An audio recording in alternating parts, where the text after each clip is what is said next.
சூப்பராக இருக்குது. ஆக்சுவலாக சென்னையோட ஃபேமஸ் எஸ்எஸ் ஹைதராபாத் பிரியாணி.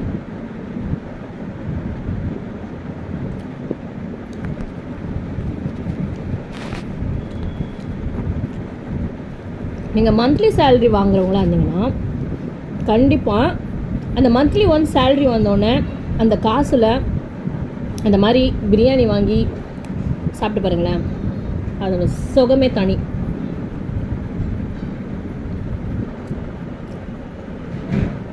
செம்மையாக இருக்குது. எங்கள் சென்னையில் ஃபேமஸ் வந்து இது எஸ்எஸ் ஹைதராபாத்.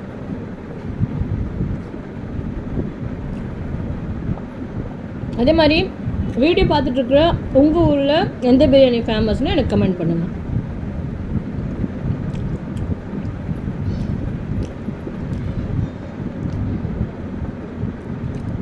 ஒரு பிரியாணி வாங்கினா 2 பேர் சாப்பிட்லாம். கத்திரிக்காய் பச்சடி, தயிர் பச்சடி, 2 பெரிய பெரிய பீஸு, அண்ட் அது மட்டும் இல்லாமல் ப்ரெட் அல்வாவும் ஃப்ரீயாக கொடுத்துருவாங்க.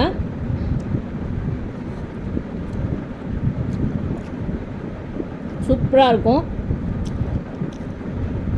அதுவும் இல்லாமல் சென்னை பக்கம் வந்தீங்கன்னா எஸ்எஸ் ஹைதராபாத் பிரியாணி கேட்டு சாப்பிடுங்க. நிறைய எஸ்எஸ் ஹைதராபாத் இருக்கும், அது எல்லாமே ஃபேக்கு. விசாரித்து சாப்பிடுங்க. ஃபேமஸ் எஸ்எஸ் ஹைதராபாத்னா சொல்லுவாங்க.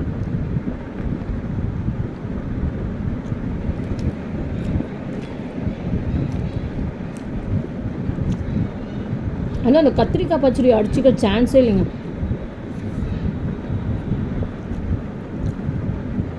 அதுவும் வெளியே செம்ம மழை சென்னையில் இன்னைக்கு. அந்த மழைக்கு சூடாக அந்த மாதிரி பிரியாணி சாப்பிட்றது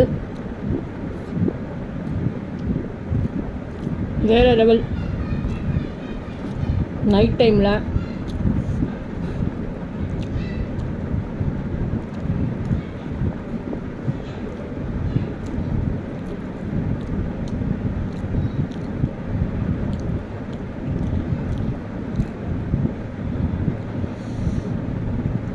எல்லோரும் கஷ்டப்படுறோம், ஓடுறோம், சம்பாதிக்கிறோம்.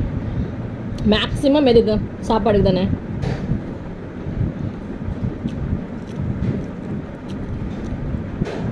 அதனால் சம்பளம் வந்தோடனே யோசிக்காமல் ஒரு பிரியாணி வாங்கி ஷேர் பண்ணி சாப்பிடுங்க.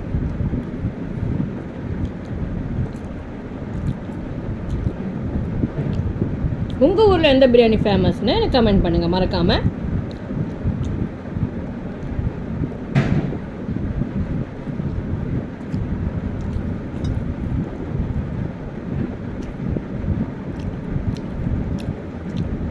உங்கள்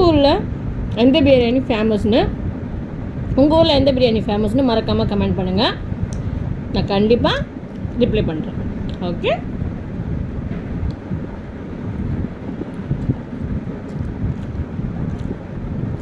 அடிப்பொலி,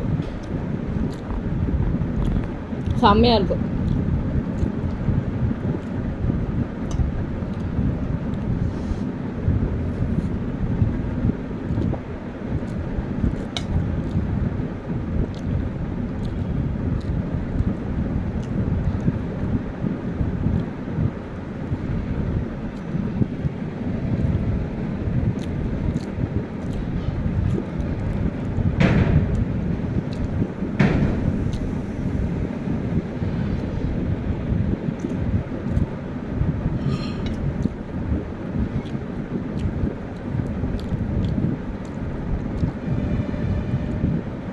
எத்தனை பேருக்கு மழையில் அந்த மாதிரி சூடாக பிரியாணி சாப்பிட பிடிக்கும்?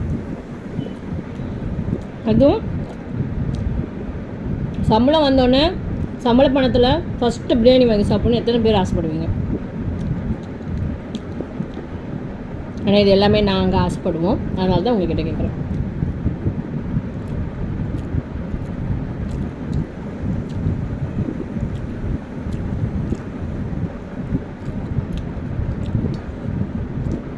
ஒரு நிமிஷம், மறக்காமல் வீடியோவை சப்ஸ்கிரைப் பண்ணிவிடுங்க.